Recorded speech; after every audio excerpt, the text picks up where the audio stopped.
Welcome to Kickstarter Radio 102.4. I'm your host, Lipstickpaddy, and today we're looking at Requiem, Downfall of Magic. Now, well,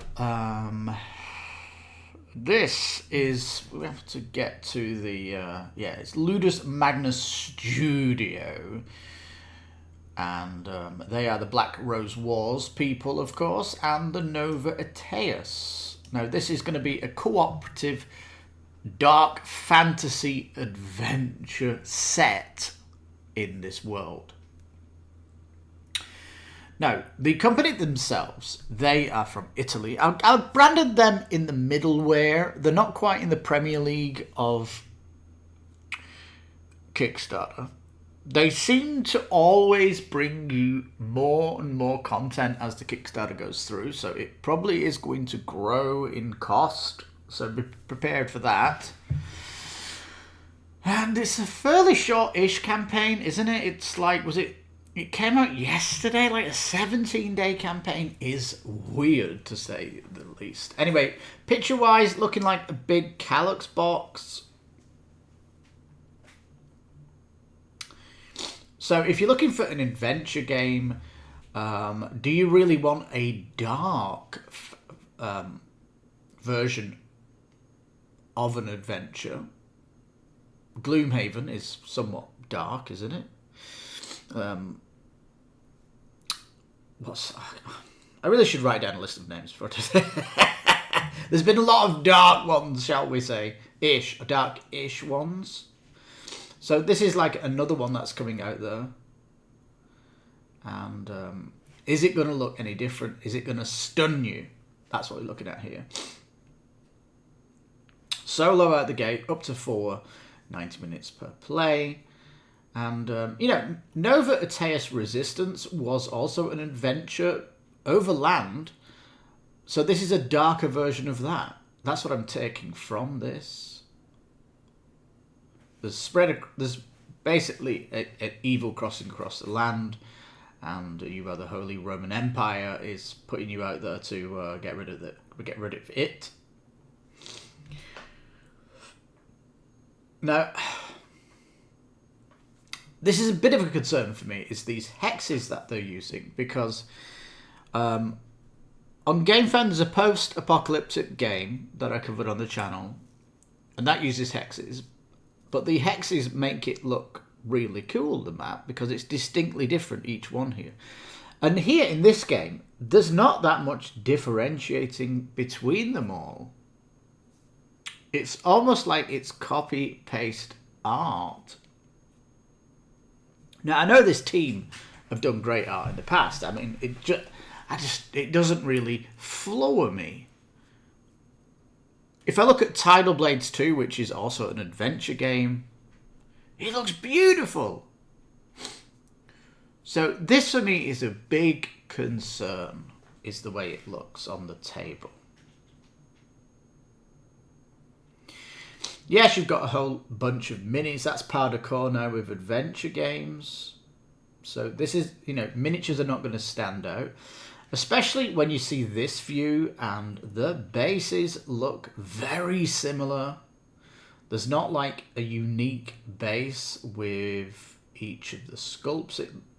From looking at this, maybe there is, but it just looks so minimal, the base of the standee, I mean, it's not as flat as a pancake, but here it's very minimal.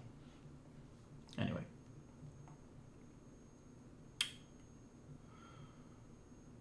Like novice Frankensteins, you will be able to work with the community to decide the characteristics of the perfect creature hanging from the wheel of pain. This is so weird, isn't it? At the end of the campaign, we will begin sculpting the resulting miniature. Alright, okay. Now, there's this crossover which muddles this Kickstarter so much. It really does. Anyway, asymmetric characters, of course. It's class-based, immersive story. There is a book that you're going to be pulling paragraphs from. Epic encounters, you hope so, with bosses and all that stuff. AI, of course. Talks about its zero downtime as it's a shared turn system. Says it's easy to learn, but most of them are like that. You can see the book here with lots of different entries that you'll be reading from, and you'll have choices, so it's a little bit of a choose your own direction. And the art division, the art and the minis are designed to enhance the game experience. Well, the art that you're showing up there doesn't look good, my friend. It looks too similar.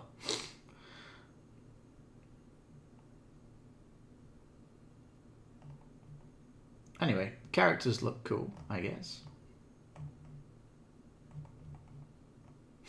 Nice guy with a dog.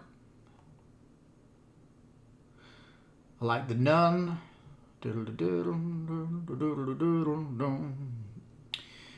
Yeah, I mean, they're always doing good with their components and stuff. It's mainly that the games don't blow people out of the water is what it is. And they are well versed in creating these kind of Renaissance features, you know. It's like the wheelhouse. They're not really stretching the art team by going into a different time zone or going into a different genre, because they keep doing stuff like this, don't they? Black Rose Wars and Nevaeh Cetea, same kind of people in that world. So here, look, we're going to show you even more of this art that looks so similar. Looks like you're going for a forest and you get lost in the forest because it all looks the same. There appears to be some kind of druid. It looks like the artists have tried to put rain in the art to make it look like it's raining, but it makes it look less clear. In fact, the outline of the hex seems to be blurred. It has like a zoomed in bokeh effect on the outside here. It just makes the art look weird for me. I mean, comparatively, if you look at the back of that it shows up here, this monotone art here, that looks more clear than these ones here, because it doesn't have this blurred outside ring around them. It's like an invisible border that's going around that you can't see, but it is a kind of a bokeh effect, zoom effect. Anyway, this puts me off the game, the art of the tiles. Everything else is looking quite interesting and stuff like that. You know, it's middle fare, all of it really. There's nothing standout exciting. It's par of the course.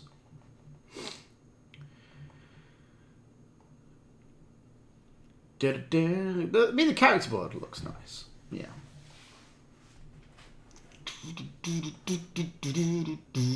Now we're going to confuse you big time.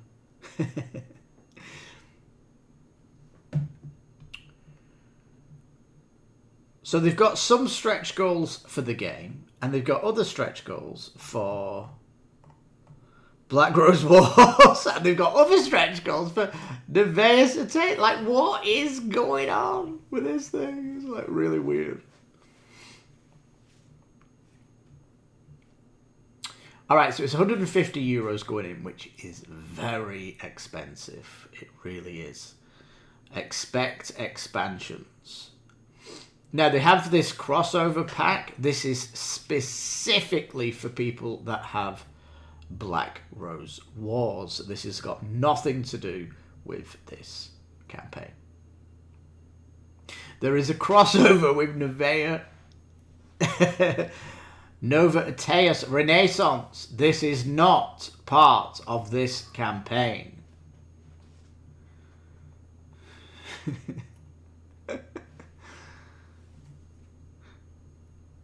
No, so it has here the pledges, the Requiem pledge, and you've got the crossover pledges here, or you can go for them all. So it's not really, I don't know, it's serving the other ones quite interestingly, because Because really, there's one pledge for Requiem. That's it. The crossovers need the other games, so there it is. It's $150 at the minute.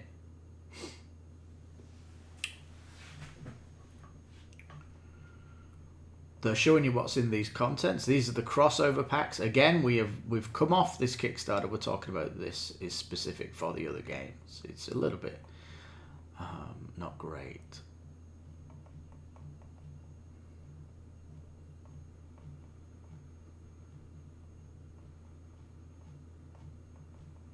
All right, Mini's looking cool, painted, of course. And these are all the games that they've done and where they are in progress and stuff like that. But I'll tell you now, peeps, I do like adventure games. It's one of my favourite type of games, but this one really hasn't done it for me. First of all, the art has put me off. Just looks too similar. It's like I'm looking at the map before the tile has turned over. That's what it looks like. It's desperate. And that's before I even want to know about what the story's like. Because it is an interesting, plot-wise, but if it's not going to look interesting on the table, I will lose my interest. There it is. So, does it need an art pass? 100%. And you've not, of all the real estate that you have on Kickstarter, you've used like 40% of this page pushing your promo crossover packs. So that doesn't really give me your enthusiasm for Requiem, the fact that you're muddling the Kickstarter up. And so yeah, and this whole darkness theme for me is losing its popularity, because Tidal Blades 2 showed you that RPGs could be bright and colourful, and I think that's where the trend is going, right? Because at the end of the day, there's too much doom and gloom, there's too much dungeon crawlers where you're fighting evil and stuff. And why not bring it back up into the limelight where we can see colours of the world again, and we're doing something more interesting? Because, fighting evil again in an adventure, it's been done, and,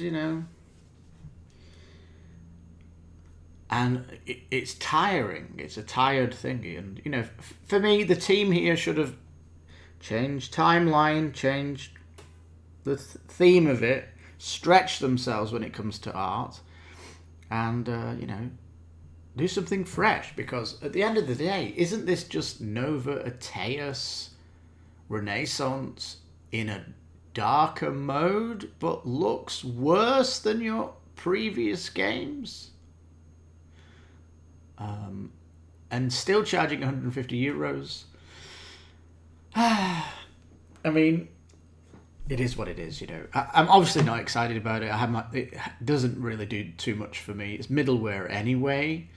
So if you are interested in it, please let me know what really spiked your interest, what got your blood boiling with excitement for this game. Maybe you're a fan of the universe that the dev team have created. And if you share nice comments, I'll pin them to the top so people can see if there is any kind of excitement here. But at the minute, it's not really blowing up, is it, on Kickstarter? Probably got a loyal fan base with people that like the universe and all that good stuff. But for me, not too excited for it. And they've recently been game founding Black Rose Wars again, haven't they, recently?